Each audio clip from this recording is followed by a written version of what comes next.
forma. Eu repito-me em alguns momentos, coisa natural, para quem não é inventor de verdades e não procura a todo transe dar nas vistas, acho eu. Por outro lado, sendo nossa intenção anualizar esta memória ao maior escritor nascido na Foz do Douro, procuraremos então cingir-nos ao novo e resumir o já dito apenas para avivar memórias.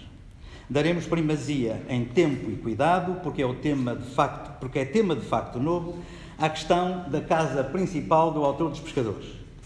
Se em 2015 tínhamos intuições suspeitas, hoje temos afirmações e certezas documentadas. Faremos então não uma leitura linear da vida e da obra, até porque o engenheiro Mesquita Guimarães percorreu muito bem a vida do nosso escritor, mas simplesmente um saltitar por alguns elementos que estão esquecidos ou que consideramos de valor com opiniões, que é, aliás, como eu gosto. Vamos a alguns lembretes. É hoje consensual entre os que se ocupam das coisas do espírito, vulgo, chamada intelectualidade, avalia a modernidade da obra brandoniana. Os 150 anos, falhos de uma comemoração nacional abrangente, diversa, mas de tronco único e capaz de galvanizar um povo necessitado de roubos, não existiu. E falta porque as coisas do espírito não são matéria sensível para os nossos dirigentes. Não o são porque delas não fluem votos em eleições, mas principalmente porque a eles, os temas do espírito, também lhes são estranhos muitas vezes. Não é o caso da nossa União de Freguesias, para não haver dúvidas. Brandão e o seu século e meio deveria ser tema presente, por exemplo, na nossa televisão, a pública, que todos nós pagamos para servir o país.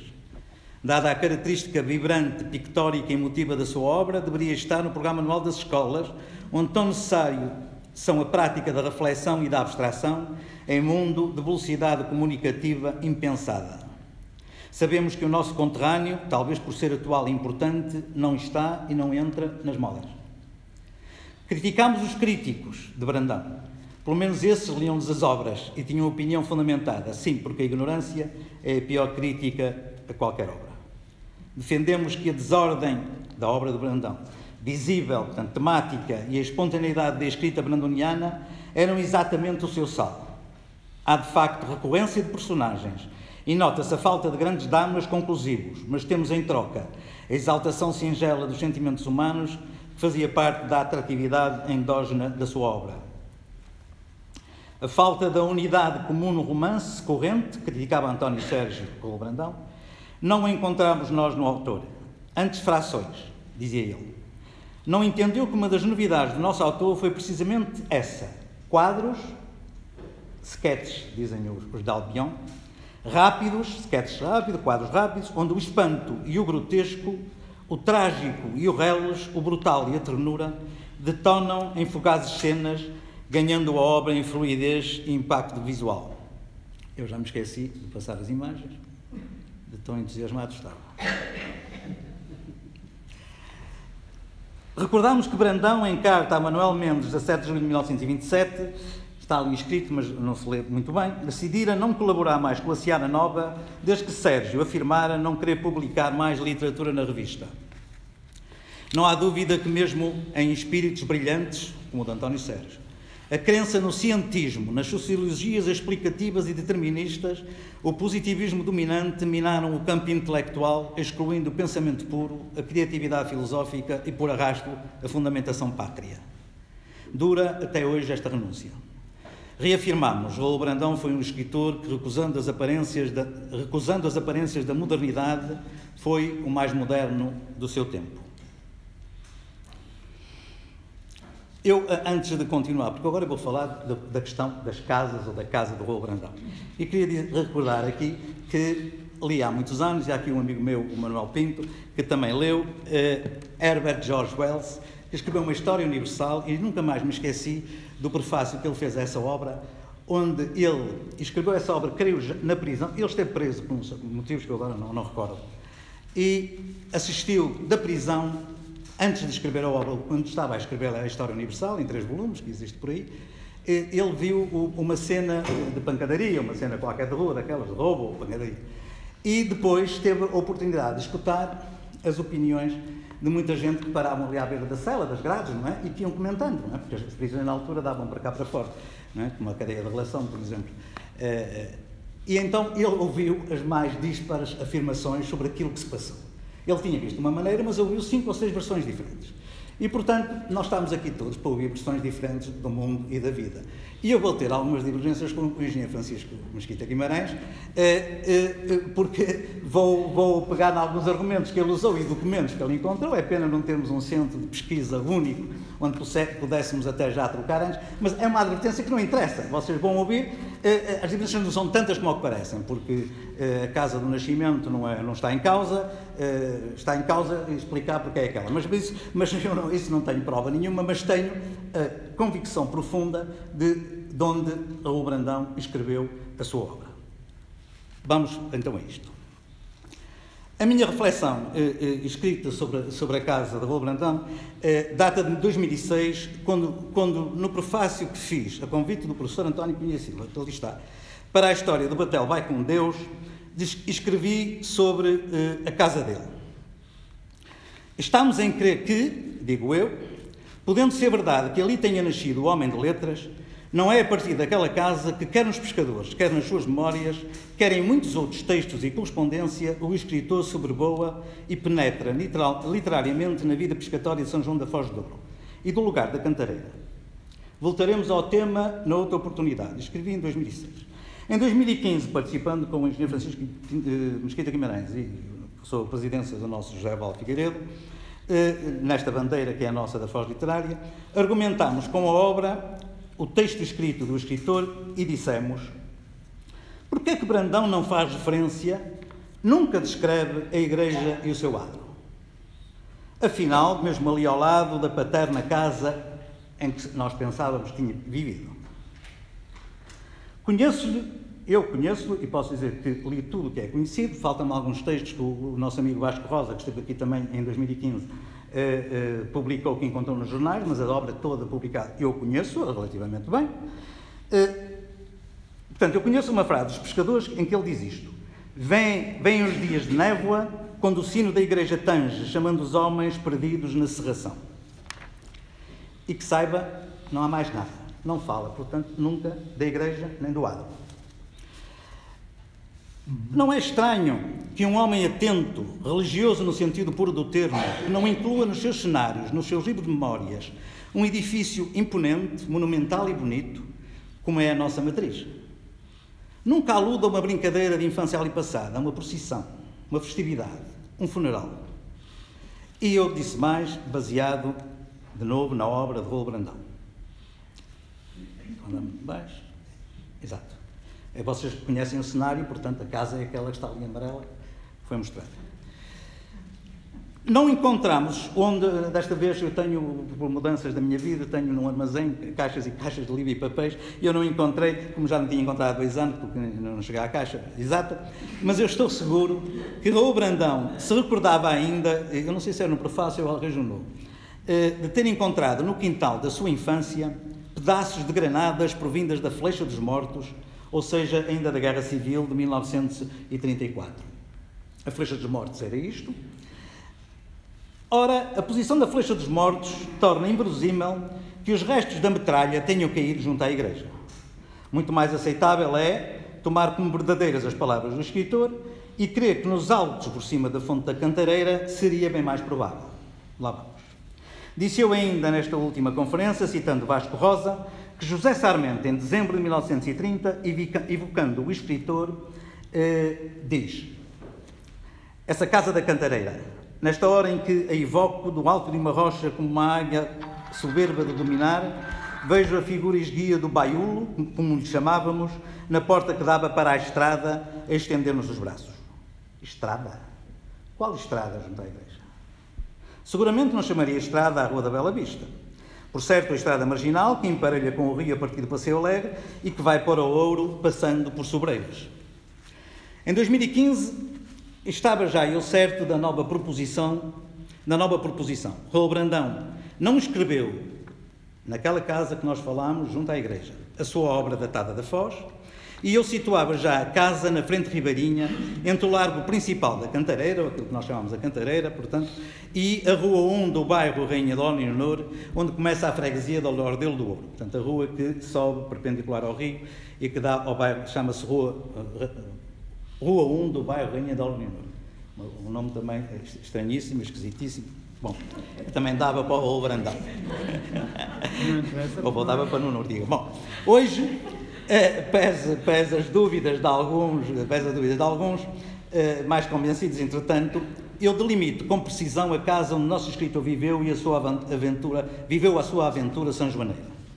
O número 61 da Rua do Passeio Alegre, a Cantareira 61, que também me agrada mais, a mim, em vez de Passeio Alegre, é a casa que agora vamos descobrir convosco, sabendo nós que investigar é também retirar conclusões que, embora pensadas, são sempre, mesmo que sejam conclusões, passíveis de contestação posterior, com a entrada de elementos até aqui desconhecidos.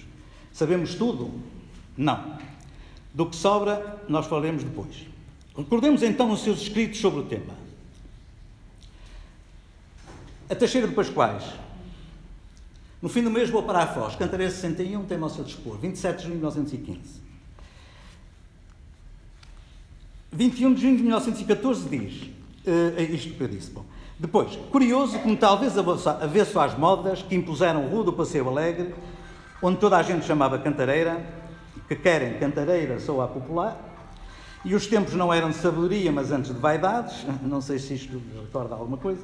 Dizia eu que teimosamente o nosso escritor dizia Cantareira. E mais, em 27 de junho de 1915, espero abraçá-lo na Cantareira, dizia de novo a Teixeira de Pascoais. E em 26 de julho de 1916, dá comemorada Cantareira 61. Tem um telefone a tocar, será o Brandão que não aceita? Desculpa.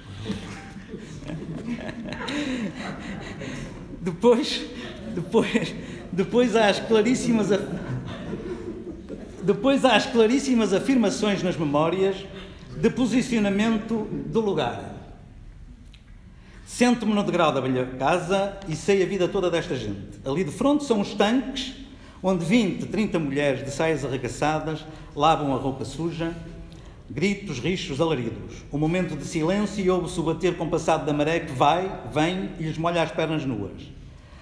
Ora, o lavadouro daquele tempo estava ali. Portanto, aqui é a fonte da Cantareira deste lado. Deixa eu ver se eu uso aqui. Aqui. A fonte da Cantareira é deste lado. Não é? Ali é para Sobreiras, a tal rua hoje número 1 do bairro da Leonor é por ali. E continua nos pescadores. Pegada à minha casa fica a do Moutinho. Pegada à casa fica a do Moutinho. Viela escura, trapos, peixes e 10 famílias numerosas. E do outro lado, a fonte de granito, por onde passam as raparigas com as mãos na cinta e o cântaro de barro equilibrado à cabeça sob a rodilha. Claríssimo. E vejam o que eu encontrei no arquivo municipal. Um pedido de construção de casa de 24 de janeiro de 1861. 6 anos antes, portanto, da Rua Brandão nascer. De quem? Aqui, não sei se vocês veem, mas está ali o nome. José Moutinho. Diz que é na Rua do Passeio Alegre. Por acaso não tem o número, mas é bastante coincidência. Portanto, o Moutinho, vizinho, que ele diz, pegar na minha casa é do Moutinho, em 61 pediu para construir uma casa.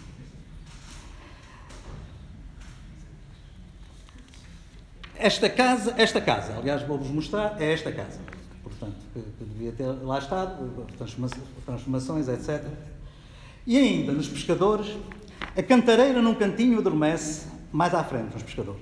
A grande fonte de granito doirado, a casa do António Luís, a nossa velha casa, com os degraus de pedra, os varais das redes até à Corguinha, os varais das redes de lá até à Corguinha, que é a Rua dos Olivais, é por ali acima, a lajeada de grossos burgos e ao largo Farol.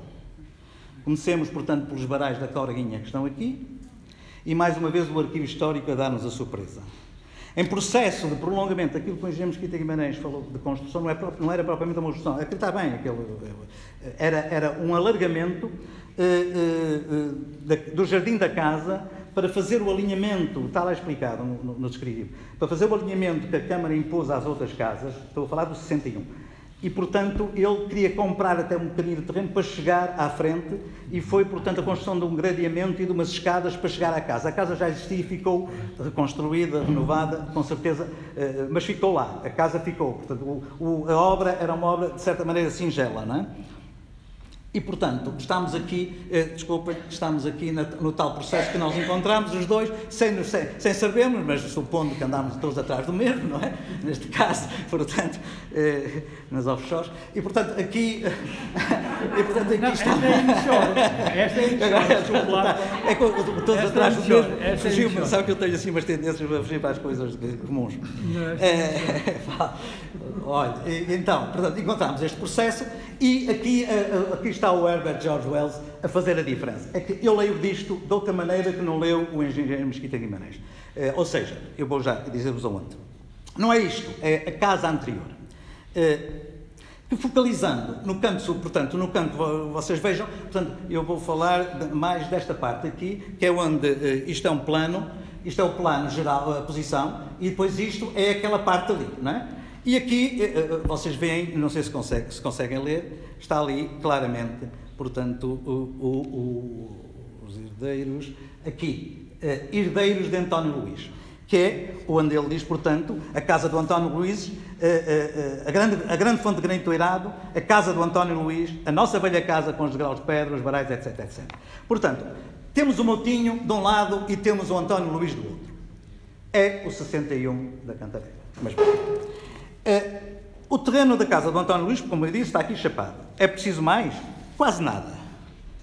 Mas vamos ao que falta. Falámos acima desta descoberta apenas para indicar o terreno do António Luís. Agora vamos analisar em pormenor os documentos respeitantes ao Passeio Alegre 61, onde quase certamente viveram Raul Brandão e Maria Angelina, o seu período emotivo e apaixonado.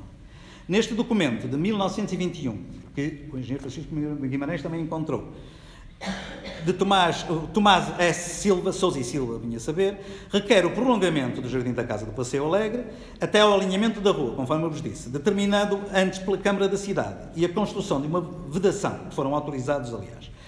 Está aqui o processo, portanto, está ali o nome do senhor, e está aí algo 61, portanto, Passeio Alegre 61, o Raul Brandão, mesmo em 21, ainda chamaria Cantareira 61, ali, não é? E o Tomás Sousa e Silva.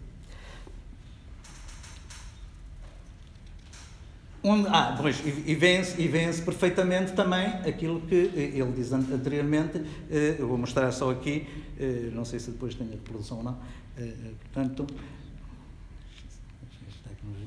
os lavadores estão aqui, portanto, a fonte está ali, os lavadores aqui, ele fala que está as mulheres com o rio pelas pernas acima, né? Portanto, e é porque ele tem uma imagem engraçadíssima que diz que estão com as pernas pelo rio, pelas coxas e as mãos dentro d'água, portanto, é uma imagem engraçadíssima também nos pescadores ou nas memórias, e que eu acho engraçado porque é água por todo o lado, portanto, no fim de contas, é o que ele quer fazer a sugestão imagética. Portanto, nós queremos que está absolutamente provado que quer os pescadores, quer as memórias, portanto, os dois livros onde ele mais fala da Foz, embora depois tenha outros textos onde volta a isso, foram escritos nesta casa no 61. E vamos mais à frente. Temos, portanto, exatamente, eu falei disto, portanto, da direita para a esquerda, a fonte, a casa, o espaço da casa do António Luís e o número 61. Ali não quer dizer que não haja casa do António Luís, porque os espaços eram marcados sem casas, só a casa em objeto, digamos assim, é que interessava à Câmara, é que está desenhada, não é? O resto não está. O lavador está aqui em frente. O lavador está em frente, exatamente. Sim, o tanque, exatamente.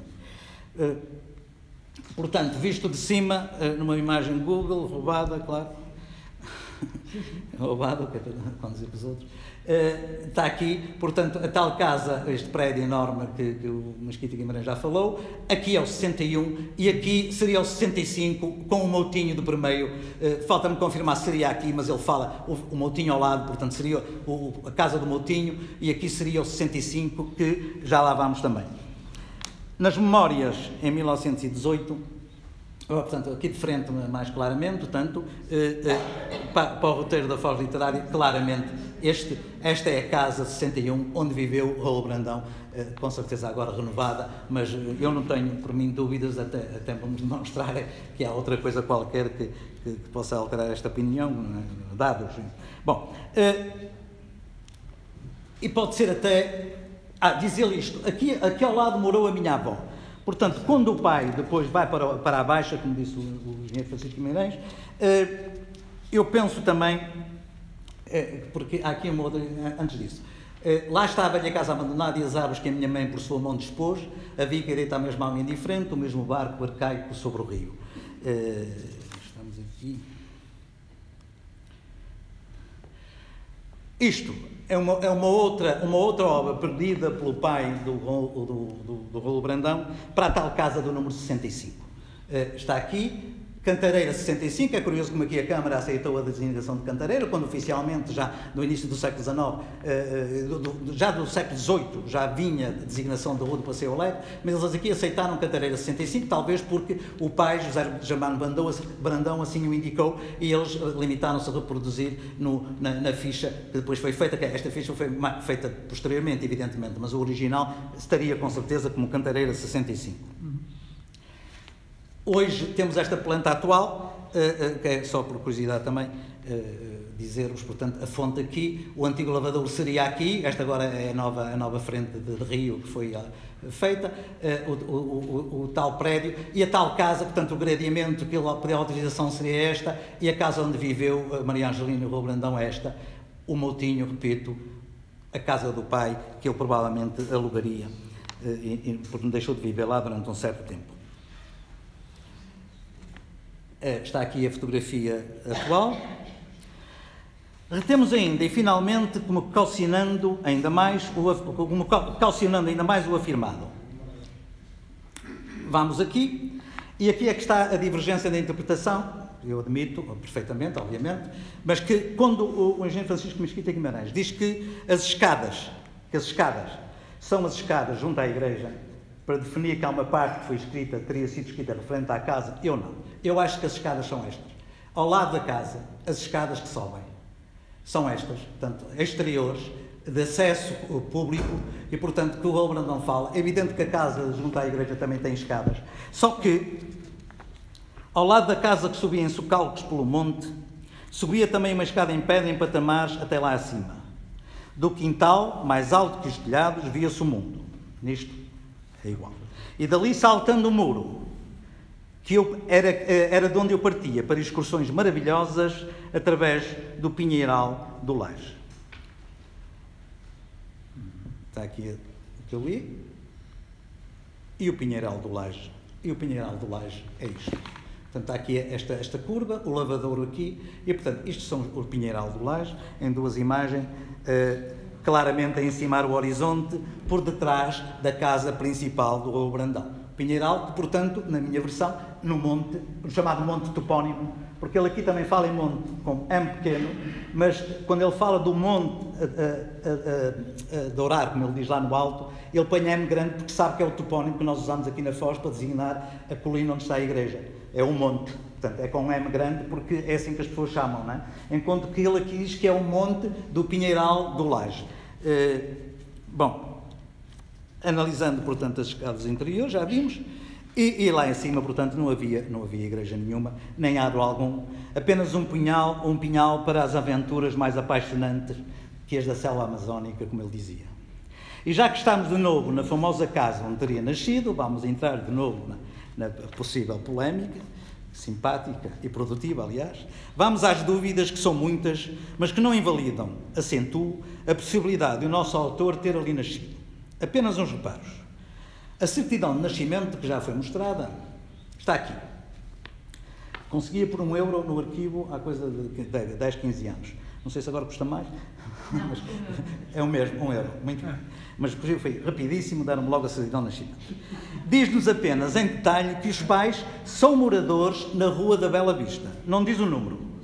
Que é uma coisa que eu pensei que teriam, mas não tem. E passou a Rua Raul Brandão, como todos sabem, em 1937. Perguntaram, não ofende, apenas Em que documento se basearam os homens de 40, do jornal Notícias, que foi quem promoveu a placa? Curiosamente, o engenheiro Mesquita Guimarães traz-nos coisas novas, que são um artigo do Comércio do Porto, a chamar assim um bocado a homenagem, que é curioso, porque tinha sido Notícias a fazer a placa, pelos vistos ia pagá-la, e eu percorri o jornal Notícias todos, e com a ajuda de alguém de 1940, e realmente fiquei pasmado de não encontrar nada, o que alimentou também a minha suspeita sobre porque é que é esta casa. Mas, pelos vistos, já sabemos que foi em 41, em fevereiro, que foi inaugurada, e conforme as fotografias ali mostram. A placa foi desenhada gratuitamente por Henrique Moreira, como muitas coisas que o Henrique Moreira, aliás, fez na vida, voluntariamente, mecenaticamente, como a Foz Literária, aliás. Encontramos mais tarde... não é esta. Encontramos mais tarde na obra Ao Encontro do Raul Brandão, que está ali exposta, uma coletânea de intervenções no colóquio organizado pela Universidade Católica do Porto, em janeiro de 99, uma outra referência, e aí já dava 41 como a colocação da dita placa. O Vasco Rosa também tinha dito que, devido à persistência do jornalista Armando Gonçalves, sabia-se que foi em 41 também que foi inaugurada a placa que diz 1940. Eu recordo para aqueles que não sabem que o Estado Novo, em 1940, promoveu pelo país todo uma série de homenagens e uma série de eventos de caráter histórico documental, em que se pôs placas em castelos, se repararam muitas coisas e, portanto, eu creio que era este movimento também que levou à homenagem ao Raul Brandão, mas só que não se pôde fazer a inauguração da placa em 40. Acrescentamos ainda outro testemunho que cito do nosso Vasco Rosa, como eu disse, esteve aqui. Manuel Mendes, que chegou a ser colaborador da Seara Nova, em visita ao local, não reconheceu naquela casa, a casa da placa, a casa que o escritor se referiu subejamente nas memórias e nos pescadores. Foi um comentário que ele fez, que o Vasco Rosa anotou. Bem, e sobre casas nós concluímos, a ERA e a Remax agora fazem o resto. Eu queria só dizer-vos que estou plenamente convencido que é no 61 de Cantareira que o Raul Brandão escreveu a obra dele.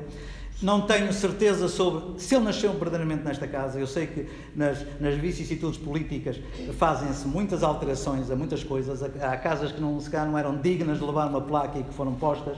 Não havia um número na certidão de nascimento. É uma investigação que vai continuar, mas não invalido a possibilidade de ele ter nascido naquela casa. Mas a casa literária é o 61, que para mim está claramente identificado com o Moutinho, que ele diz, com o António Luís, que ele diz, com os lavadores em frente, portanto, eu acho que tem que se proceder de acordo com isto nas próximas, de dizer que ele escreveu a obra na casa junto à igreja, porque não tem cabimento, não há referências nenhumas, não fala da igreja, não fala do...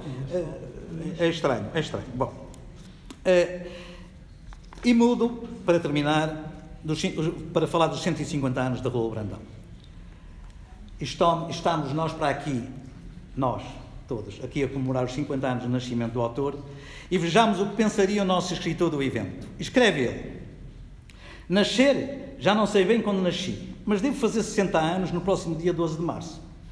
Esta carta está datada de 28 de outubro de 1925, o que significa que no seguinte dia 12 de março, em 1926,